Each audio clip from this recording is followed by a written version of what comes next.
Hello, friends, and welcome into Fantasy Pros on the NFL side. This is the Fantasy Football Podcast. Which players will outperform their ranks? Well, guess what? We've got rankings live over on Fantasy Pros. You can check out whether it's full PPR, half PPR, with the best in the industry creating the expert consensus ranks. You can do your research. But who do both of our analysts say are going to outperform their ranks? We've got Pat Fitzmaurice, we've got Jake Ciely, and we've got some names for you that are going to destroy those ECR ranks. So let's get right into it. Pat, start us off here with player number one who is going to outperform those ECR ranks. Drake Maye, the Patriots quarterback, has an ECR of QB 18, and I've got him ranked QB 8. We just recorded a show where I talked at length about Drake Maye's upside, and you know, I just want to make sure people know we just recorded that show and that I'm not wearing the same T-shirt all week. So I'm going to make the case again here in a more distilled way. Maye averaged 15.4 fantasy points per start last season. That wasn't great, but if you take out a Week 18 game where he played 3 snaps before getting pulled and a Week 8 game where he was knocked out with a concussion in the first quarter, Maye averaged 17.4 fantasy points per game. Not a bad number, not great, but he did it while playing with maybe the worst group of wide receivers in the league and with a terrible offensive line. So now the Patriots have added Will Campbell and Morgan Moses up front. They've added Stefon Diggs and Kyle Williams to catch passes. They have Travion Henderson, who can catch passes out of the backfield. But the key here is Maye's rushing ability. So according to True Media, Maye ranked second in scrambling yardage last season behind only Jaden Daniels. So yes, Lamar Jackson, Josh Allen, more rushing yardage, but a lot of that stuff was designed. Maye is a scrambler. Like, he has always been an eager runner. As a sophomore at North Carolina, he had 698 rushing yards in 14 games. And in college, they dock you for sack yardage. Counts against your rushing yardage, and Maye lost about 200 yards to sacks that year. So he would have been close to 900 rushing yards in 14 games. Maye also had 16 rushing touchdowns in 26 games over his last 2 college seasons. He only had 2 touchdown runs last year. We could see a big spike in the rushing TDs this year. There is big-time upside here, and you can spend a top 30 or top 40 pick on an established rushing quarterback like Josh Allen, Lamar Jackson, or Jaden Daniels, or you can just get a deep discount on a guy who hasn't given us a true taste of his rushing upside yet. So I'd rather take the discount on Drake Maye and hopefully get something close to that output if we get the big breakthrough season from Drake Maye in year 2. Jake, you are sticking with quarterbacks here as far as a player that is going to outperform their rank. This quarterback is ranked outside the top 20. So who is said player and how high do you think he can go? Yeah, I'm going with Bryce Young, building off last year, and I forget who tweeted it, but credit to the person who did. I'm sure people have seen it on Twitter, but it was talking about the second half of last year and quarterbacks under pressure and their EPA when under pressure, and everybody's talking about Josh Allen being off the chart to the top right, and of course, Lamar Jackson and Jaden Daniels, and well, oh God, by the way, who's there with Joe Burrow, Jaden Daniels, right in the mix of the same of them, obviously not but Lamar Jackson, not on the Josh Allen tier, but it was Bryce Young. And we know that the offensive line wasn't helping him. They didn't do a ton to that, but they obviously brought in McMillan as another weapon for him. And I think the biggest part of Bryce Young, which kind of gets missed last year, is not just that he had a touchdown in every single game, not that he looked a little bit like the Alabama college Bryce Young that we knew and we thought he could be in the NFL or hoped he could be, but it was also the rushing touchdown upside. And I don't think that's going to be completely gone, and I don't think it should be something that should be completely overlooked. He ran for 200 yards from week 10 on.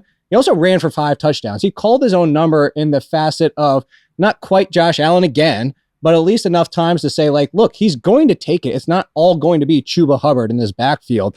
Even if, you know, this healthy backfield with Jonathan Brooks was there, it still would be Bryce Young at the time because he was comfortable. It was the comparison to what Fitz was talking about the other show he made when I was talking about Caleb Williams and needing to run more, is once you're comfortable in seeing the field and seeing these opportunities when things break down, we saw that comfort for Bryce Young. So you're talking about weapons across the board, and I have him at QB 17. I'm taking him in front of Justin Herbert, which everybody just turned off the podcast as soon as I said that, because Justin Herbert, I don't want QB 15. I don't want somebody who's going to be fine all arm and you're going to have a decent year, but to crack the top 10, you have to throw for 4,500 yards and 35 touchdowns.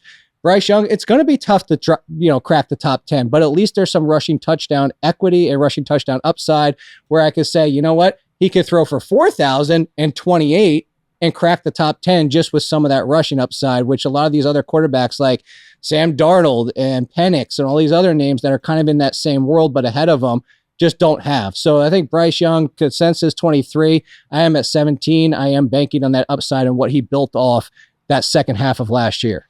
Let's move to some running backs. These are two running backs that you guys have both signified as players that are going to outperform their ECR rank. And Jake, actually, why don't we start with you on this one? We'll jump over to you. Which running back do you think this is pseudo saying like they're underranked, especially in your view, but is going to wildly right. outperform their rank?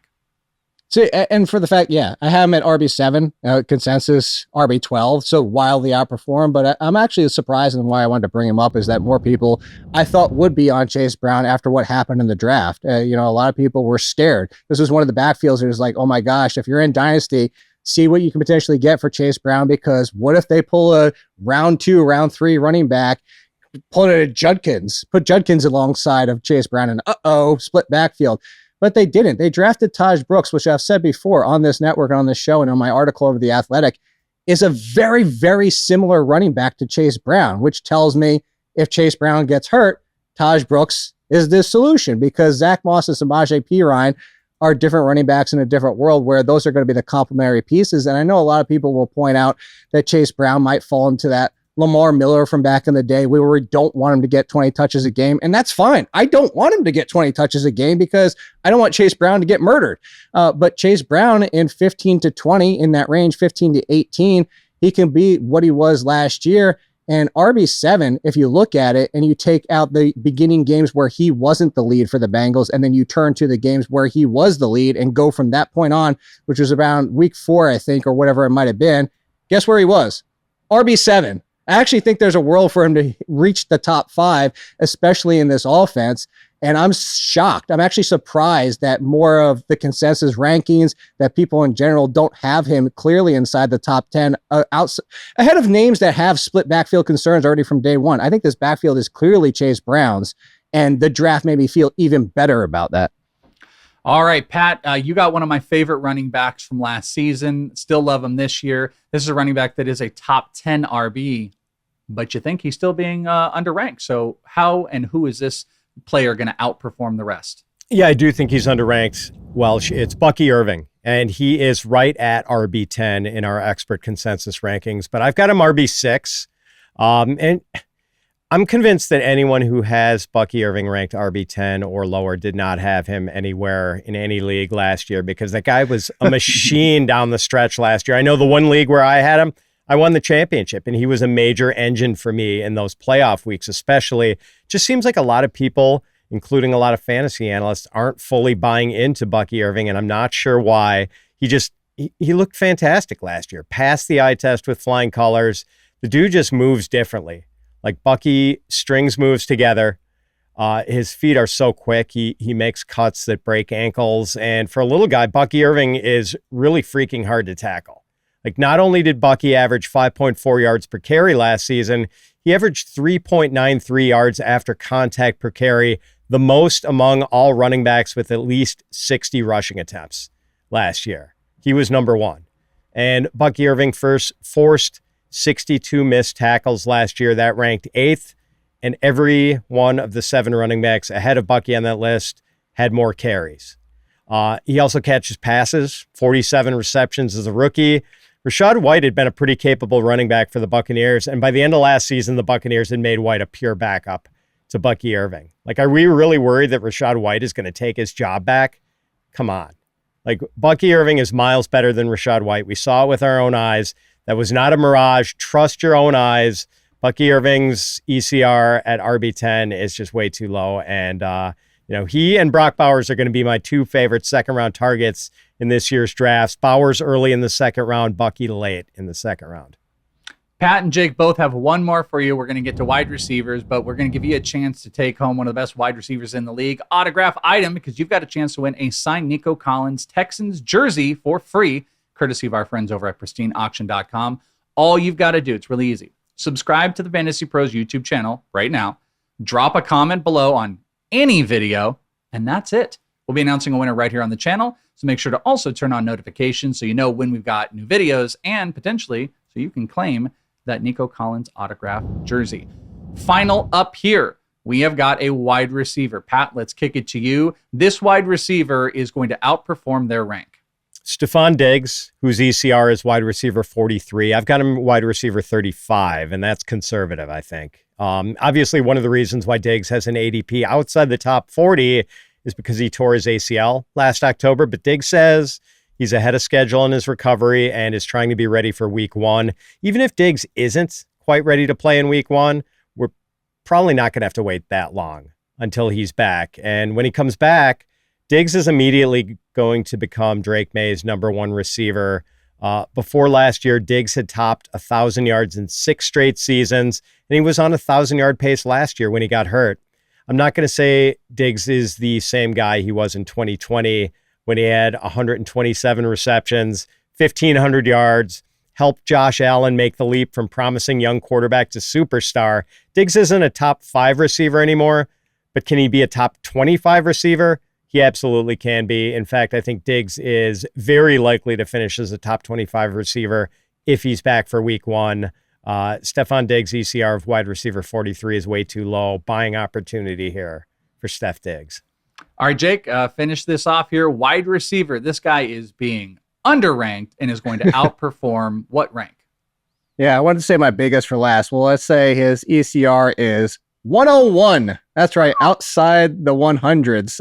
I have him at wide receiver 62, which might sound like, he's only wide receiver 62. But when you're talking about somebody who's 101 that goes undrafted, and then keeps going undrafted, I think Roman Wilson deserves our attention, especially since we had the trade of George Pickens. I'm going back to more of the coach and what happened last year. I know Roman Wilson basically had a lost season, part of that due to injury. But I go back to the Senior Bowl, which, by the way, Mike Tomlin's involved with every single year. And he said, Roman Wilson's impressing me enough that, hey, you go line up across from Quinion Mitchell, one of the best corners in the NFL now and was in the draft last year, and said, I'm going to test you out. And saw enough from him that he turned around and took Roman Wilson in the 3rd round. Like, he saw enough to say, I liked him enough, I tested him, and now he's part of my team. Again, lost season, but let's look at this depth chart. I know the quarterback question is still out there, and that's probably part of the reason that all these wide receivers outside of Metcalf are muted. But the other options after Metcalf are Robert Woods, good player coach at this point. Calvin Austin, he's fine, he's a guy. Scotty Miller, Ben Skoranek, there's nobody on this roster talent-wise that can be Wilson. Is Wilson a guarantee to hit? Absolutely not. But I love his routes. I love his ability to get open. He's got some speed to play some balls deep.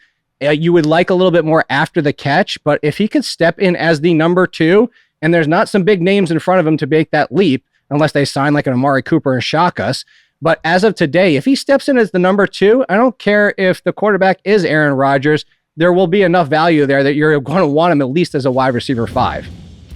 Who do you think is going to outperform the ranks? Well, you can put it to the test by going and checking out our consensus rankings at fantasypros.com/rankings, and you can decide who you think is going to heavily outproduce their rankings. Go and check it out today. The Athletics, Jake Ciely, Fantasy Pros, Pat Fitzmaurice. I'm Chris Welsh. Thank you guys so much for hanging out with us. We'll talk to you next time right here on Fantasy Pros.